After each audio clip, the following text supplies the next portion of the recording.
langsung saja Pak Ustaz. Yang saya mau tanyakan masalah salat jenazah. Banyak kalau kita datang melayat, kita banyak sekali. Cuman setelah waktu sholat kurang yang ikut sholat. Jadi manfaatnya sholat jenazah ini, apa manfaatnya ke kita dan apa manfaatnya ke yang disolati. Kemudian selama ini juga saya tidak pernah kalau ibu-ibu apa boleh ikut sholat jenazah atau gimana. Kemudian jujur saya bilang saya hanya ikut-ikut sholat saja, ya, menambah jumlah jamaah. Apakah diterima yang saya lakukan atau bagaimana? Terima kasih Ustaz. Sekali, ya. Kalau kita ingin ikut sholat jenazah, pertama niat tentunya. Ya, saya sengaja sholat jenazah atas nama ini. Kebetulan tidak ditahu siapa ini namanya. Kan biasa kita lihatkan gitu, lewat ada orang meninggal, ya kita ikut sholat, tidak apa-apa, di masjid biasa. Niatnya saya sengaja sholat yang disolati Pak Imam. Nawaitu usalli sholat al-janazati ala man shallal imamu alaih. Saya sengaja sholat jenazah yang disolati Pak Imam. Bayangkan itu, saking mudahnya. Yang kedua, takbir pertama baca Fatihah. Ya kira-kira semua orang hafal Fatihah kan itu. Takbir kedua baca sholawat. Bisa yang panjang, bisa yang pendek. Yang panjang yaitu sholawat yang pada tahiyat terakhir. Itu panjang. Sholawat yang pendek, Allahumma sholli ala Sayyidina Muhammad atau sallallahu ala Muhammad. Sallallahu ala Muhammad itu sudah cukup. Tapi kan lama Pak Imam, ya biar tahu dia lama Pak Imam, Pak, panjang bacanya. Takbir yang ketiga, doa. Boleh doa yang panjang, boleh doa yang pendek. Doa yang panjang ya seperti dalam tuntunan jenazah. Sholat jenazah itu kan ada. Kalau tidak hafal itu, doakan saja Allahumma ighfir lahu kalau laki-laki, Allahumma ighfir laha kalau perempuan. Allahumma ighfir lahu kalau laki-laki, Allahumma ighfir laha kalau perempuan. Ya Allah, ampuni dosanya ya Allah. Mau panjang-panjang sedikit, Allahumma ighfir lahu warhamhu. Ya Allah, ampuni dia, rahmati dia.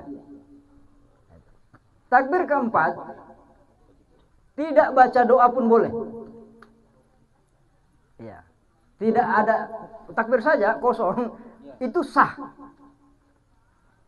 Dan kalau maui, dia ulangi saja Allahumma ighfir lahu warhamhu atau Allahumma ighfir lahu, Allahumma ighfir laha kalau perempuan. Itu sudah cukup. Jadi sholat jenazah itu gampang sekali. Cuman kan endang itu biasa. Karena di kampung-kampung kebiasaannya yang dipersilakan masuk Pak Imam nepok kate. Jadi itu orang bukan hak tak itu. Makanya selalu saya sampaikan kepada orang-orang bahwa kalau ada orang meninggal bawa ke masjid. Ya. Kenapa? Kalau di masjid kan orang merasa nyaman. Kalau umpamanya disolati di sini, ya tentu orang-orang yang merasa dirinya tidak biasa tampil di kegiatan agama tentu masih di sini. Apalagi dia masuk kok. Lambat tuh ya itu dalam hatinya kan itu. Daru lambat di masjid, lambat tuh itu sampai jenazah kan itu. Ada perasaan begitu. Perasaannya tidak ada orang yang bilang. Tapi kalau di masjid kan tidak ada orang yang merasa begitu. Ya makanya diusahakan dibawa ke masjid. Ada yang protes. Pak, jangan dibawa ke masjid Pak. Nanti nanjak masjid mati dami. Justru saya sampaikan sama orang. Justru yang didoakan itu, yang banyak-banyak didoakan, orang yang banyak dosanya. Justru ini nih kasih alhamdulillah malah dua yang mau mayatna. Lambat di masjid. Kita merahmati, menyayangi. Kata Nabi itu, rahmati, sayangi semua umatku. Masa kita mau benci umatnya Nabi? Kira-kira kalau datanya, kenapa mau benci ini umatku? Nah umatku juga ini. Kita mau ngomong apa? Kan ada Pak Imam itu, mau andangi lamba mak Jumat, andangi sambayangi mau mati. Pak Imam boleh. Ya, boleh. Sebagai penekanan. Bukan keharusan ya. Tapi boleh keluarga anak Pak Imam ini. Nah, bawa tadi. Ya bang.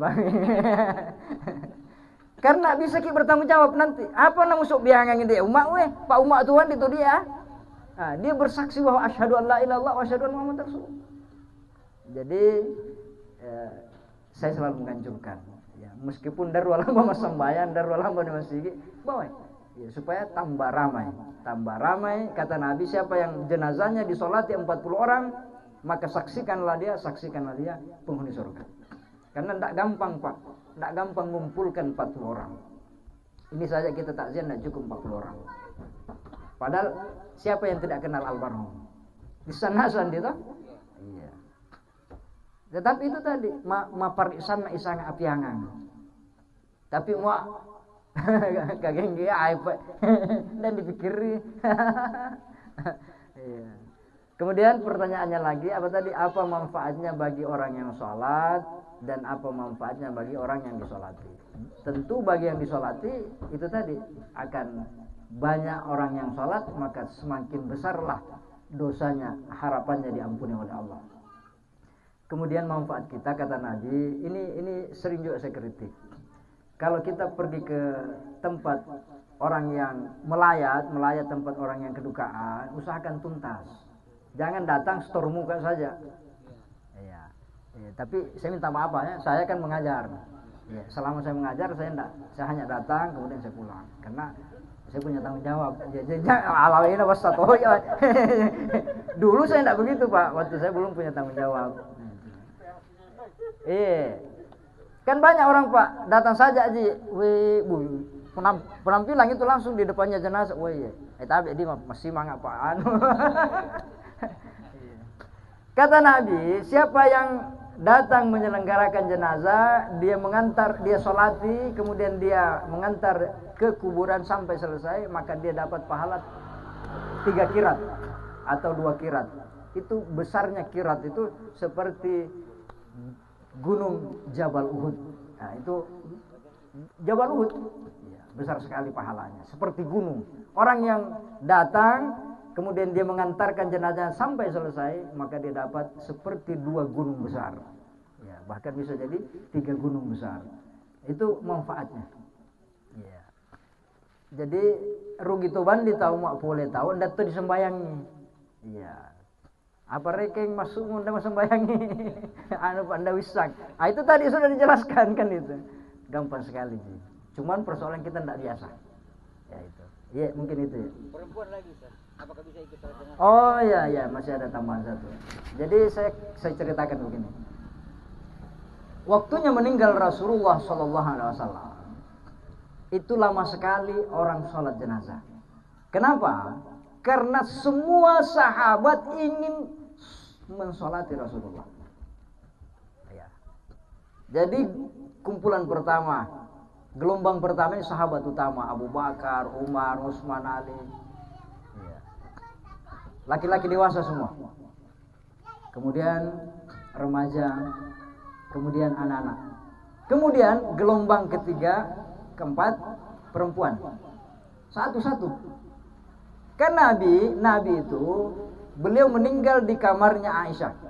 Di mana kuburannya? Digeser saja rusbannya itu kemudian digali. Nabi tidak pernah dipindahkan, disolati di situ. Maka satu-satu sahabat masuk.